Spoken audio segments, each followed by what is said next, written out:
Thank you sir Subrahmanyam గారు. ఇక నేటి కార్యక్రమాన్ని గురించి తొలి పలుకులు అధ్యక్ష పలుకులు తెలియజేయవలసిందిగా ప్రజెంట్ చేయవలసిందిగా కళాశాల ప్రిన్సిపాల్ డాక్టర్ ఎం శాంతి గారిని సగౌరవంగా ఆహ్వానిస్తున్నాను.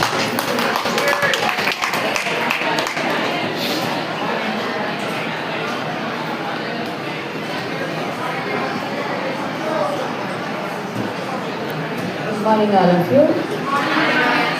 ఈరోజు కర్నూలు ఫార్మేషన్ డే, కర్నూలు ఆవిర్భావ దినాన్ని పురస్కరించుకొని మన కాలేజీ ముఖ్య అతిథిగా వచ్చినటువంటి చంద్రశేఖర్ కల్పురా సార్ గారికి గట్టిగా స్వాగతం పలికాం కదా.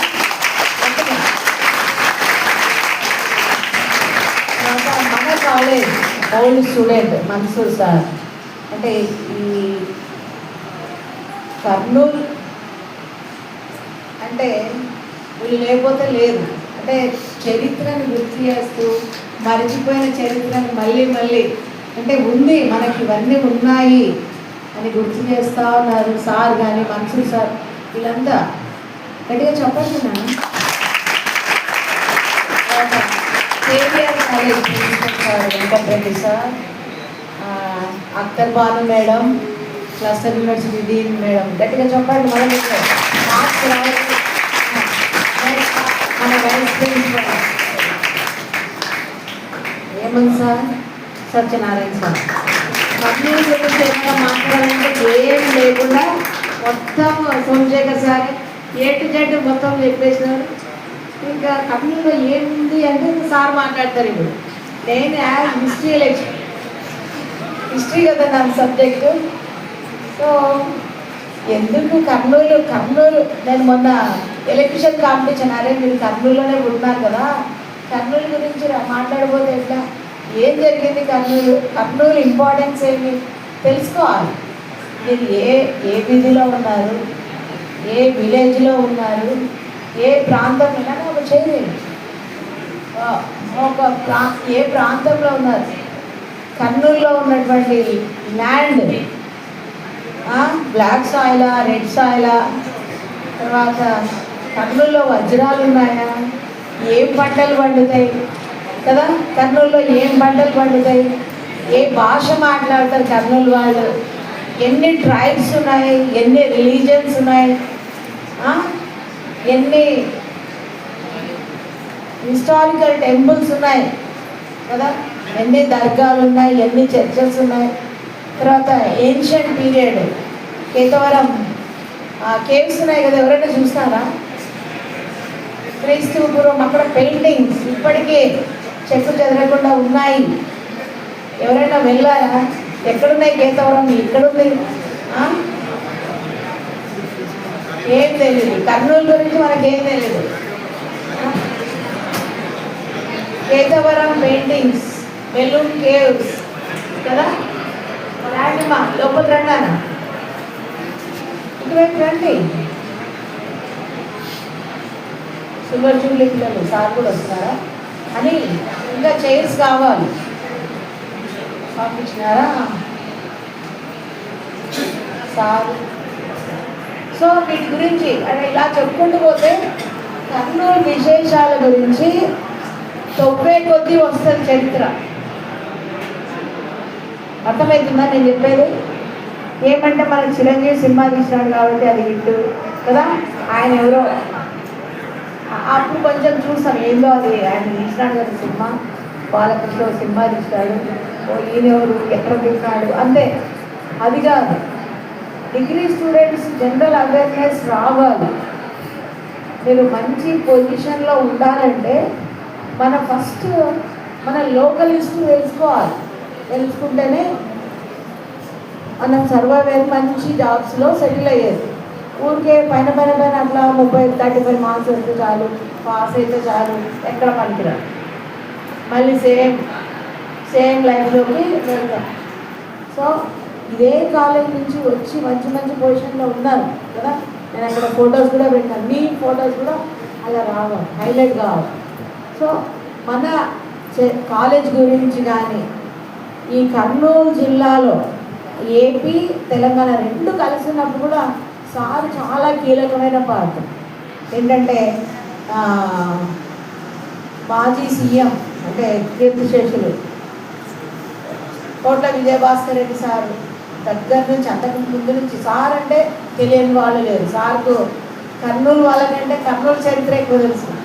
సార్ కర్ణాటక అయినా మొత్తము సార్ అంటే ఎప్పుడు అడిగిన వాళ్ళు కూడా సార్ని నేను అబ్జర్వ్ చేసింది ఏంటంటే ఎప్పుడు బుక్స్ చదువుతూనే ఉంటారు. మీరు మామూలు టెక్స్ట్ బుక్స్ చదవండి అంటే కూడా ఎవరు ఇంతవరకు కొన్నారు, టెక్స్ట్ పేపర్లు కూడా కొన్నారు. ఏదైనా పైన పీడిఎఫ్ దొరుకుతుందా మేడం వాళ్ళు పీడిఎఫ్ పెడితే దాన్ని కాపీ కొడదామా చూస్తారు. అలా కాదు. ఎందుకు అంత పెద్ద పొజిషన్లో వెళ్ళినారంటే సారు, మీరు ఎక్కడికన్నా వెళ్ళండి, సార్కి ఎక్కడ వెళ్ళినా, ఏ షాప్కి వెళ్ళినా, హోటల్కి వెళ్ళినా, ఏ ప్లేస్కి వెళ్ళినా వచ్చి ఫస్ట్ సార్ కాళ్ళు మొక్కి ఆయనకు స్వాగతం పలుకుతారు. కల్పురా సార్. సార్తో 2 ప్రోగ్రామ్స్ చేసిన నేను ఏపీ హిస్టరీ కాంగ్రెస్ది.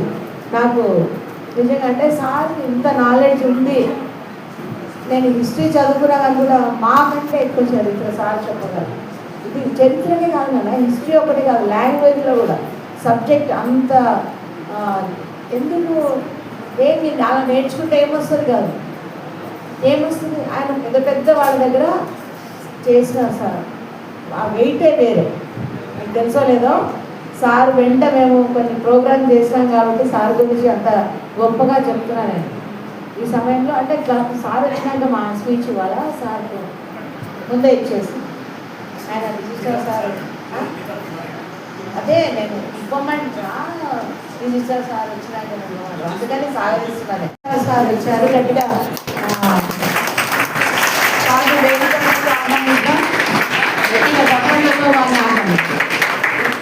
హర్షద్ బాణాలతో ఆహ్వానిద్దాం please. Thank you, sir, for joining us. Please be seated.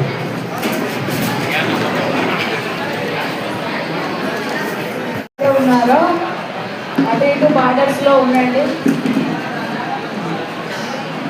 Final year NCC, not second year.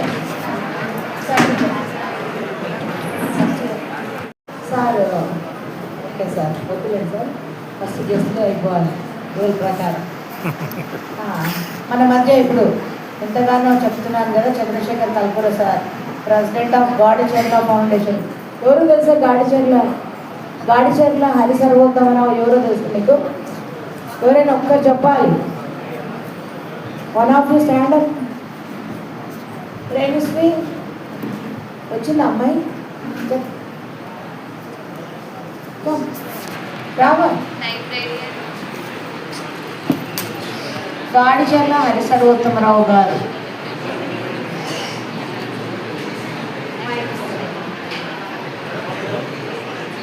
మాట ఎవరైనా తెలియాలి. He has started librarian movement and also known as Andhra Tilak.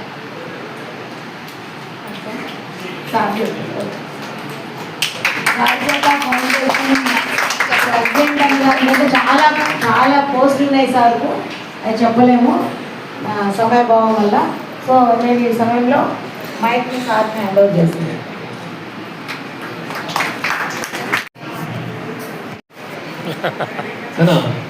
ఇక్కడ ఫ్రంట్లో కూర్చున్న లెక్చర్స్ అందరికీ ఆ పెద్దవారు ఎవరో అందరికీ తెలుసు, వేదిక మీద ఉన్న వాళ్ళు తెలుసు. మీకు తెలియదేమో, కర్నూలు నగరంలో, కర్నూలు జిల్లాలో వారిని గుర్తించని వ్యక్తి ఉన్నాడు. ఆయన అంటే మనం కొంతమందిని చూస్తూనే ముక్కాలనిపిస్తుంది. వారి ఆహార్యం కావచ్చు, ముఖ వర్చస్సు కావచ్చు, తర్వాత మాట్లాడే విధానం కావచ్చు, ఎదుటి వ్యక్తిని ఆశీర్వదించే గుణం కావచ్చు, ఆ లక్షణాల కారణంగా, అలాగే కర్నూలు నగరంతో జిల్లాతో మమేకమైపోయి ఇక్కడున్న అన్ని రకాల సంస్థల్లో భాగస్వామి అయి ఎక్కడో ఉడిపి పక్కన ఒక చిన్న పట్టణం నుంచి కర్నూలుకు వచ్చి ఇక్కడ హోటల్ వ్యాపారాన్ని ఏర్పాటు చేసి అంచెలంచెలుగా ఎదిగి కర్నూలు నగరంలోని రాజకీయ నాయకుల దగ్గర నుంచి సామాన్యుడి వరకు కనెక్ట్ అయిపోయేసి మన వ్యవస్థలో ఒక వ్యక్తి అయిపోయిన ఉమ్మడి రాష్ట్రాలన్నింటిలో అత్యంత ప్రాచుర్యం పొందిన వ్యక్తి, గొప్ప వ్యక్తి, వారిని శ్రీ కల్కుర చంద్రశేఖర్ గారిని మాట్లాడవలసిందిగా ఆహ్వానిస్తా ఉన్నాం.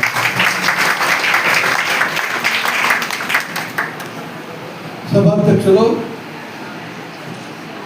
కళాశాల ప్రిన్సిపల్ ఇంద్రశాంతి గారు, ముఖ్య అతిథి క్లస్టర్ విశ్వవిద్యాలయం రిజిస్ట్రార్ వెంకటేశ్వర్లు గారు, వేదిక మీద ఉన్న మిత్ర బాంధవులు, కళాశాల అధ్యాపక బృందం, విద్యార్థినులారా, ఎందరో మహానుభావులు, అందరికీ వందనాలు.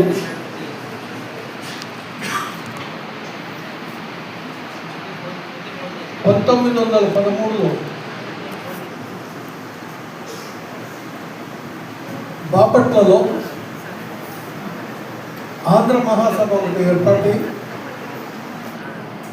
భాషా ప్రాతిపదిక పైన రాష్ట్రాల విభజన జరగాలి. అలాగే అప్పుడు మేము మద్రాసు రాష్ట్రంలో ఉన్నవాళ్ళం, మద్రాసు నుండి వెళ్ళిపోవాలా, ఆంధ్ర రాష్ట్రం ప్రత్యేకం కావాలని ఒక కోరికను ప్రభుత్వానికి అందజేస్తూ తీర్మానించి ఉద్యమం మొదలుపెట్టారు. 1924లో బెళగాంలో, ఇప్పుడు కర్ణాటకలో ఉండే అప్పుడు బొంబాయి రాష్ట్రం, కాంగ్రెస్ అధివేశనం జరిగింది. మోహన్ దాస్ కరమ్చంద్ గాంధీ, అప్పటికింకా మహాత్మా గాంధీ కాలేదు, ఆయన అధ్యక్షత వహించారు. ఆయన కూడా భాషా ప్రాతిపదికన రాష్ట్రాల విభజన కావాలి అని కోరుకున్నారు. ఆనాటి నుండి రాష్ట్రాల విభజన జరగాలి అంటూ నినాదాలు దేశవ్యాప్తంగా జరుగుతుంటే 1936లో సింధు, ఒరిస్సా 2 రాష్ట్రాలు ఏర్పడినాయి. స్వాతంత్రం వచ్చే వరకు వేరే రాష్ట్రాలు ఏర్పడలేదు. స్వాతంత్రం వచ్చిన తర్వాత మొట్టమొదటి రాష్ట్రం ఏర్పాటు కావడం ఆంధ్ర రాష్ట్రం. మీకు అందరికీ తెలుసు, 1953 అక్టోబర్ 1వ తారీఖున ఈనాటి ఎస్టీబీసీ కాలేజ్ మైదానంలో, అప్పుడు కోల్స్ మైదానం అనేవాళ్ళు, అక్కడ పండిత్ జవహర్లాల్ నెహ్రూ దేశ ప్రధానమంత్రి దాన్ని ఉద్ఘాటించారు. ప్రకాశం పంతులు, ఆంధ్ర కేసరి టెమిటూరి ప్రకాశం పంతులు గారు ముఖ్యమంత్రిగా రాజ్యం ఏర్పడింది. కేవీఆర్ కళాశాల అసెంబ్లీ హాల్లో సీఎం త్రివేది గారు గవర్నర్గా ప్రకాశం గారికి ప్రమాణ ప్రవచన స్వీకారం చేయించారు. త్రివేది గారికి అంతకుముందు మద్రాసు రాష్ట్ర ముఖ్య న్యాయాధీశులు రాజమన్నా గారు ప్రమాణ ప్రవచన స్వీకారం చేయించారు.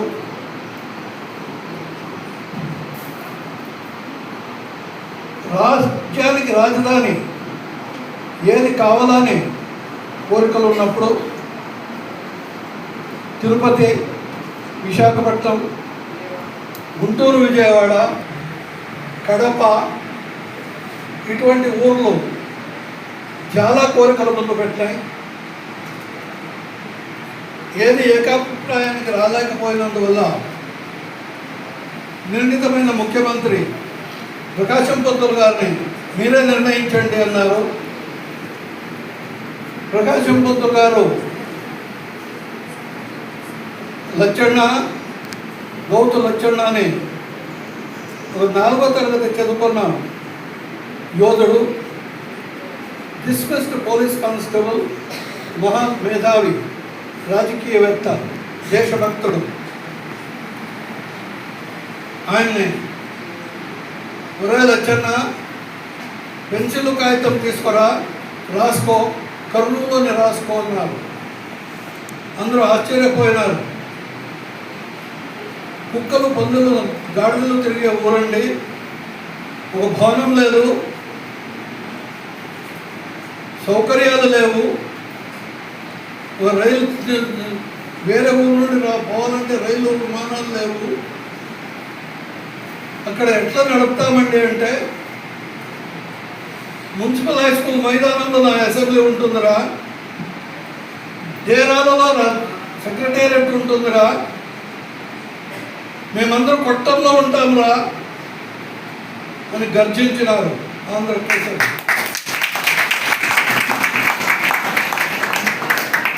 రాజధానిగా ఏర్పాటైంది కర్నూలు నగరం. అటువంటి చారిత్రక నగరం, అప్పటికి 50,000 జనాభా. ఈనాటి రైల్వే స్టేషన్ చాలా ఊరు అవతల. బస్ స్టాండ్, పాత బస్ స్టాండ్ అనేది బస్ స్టాండ్.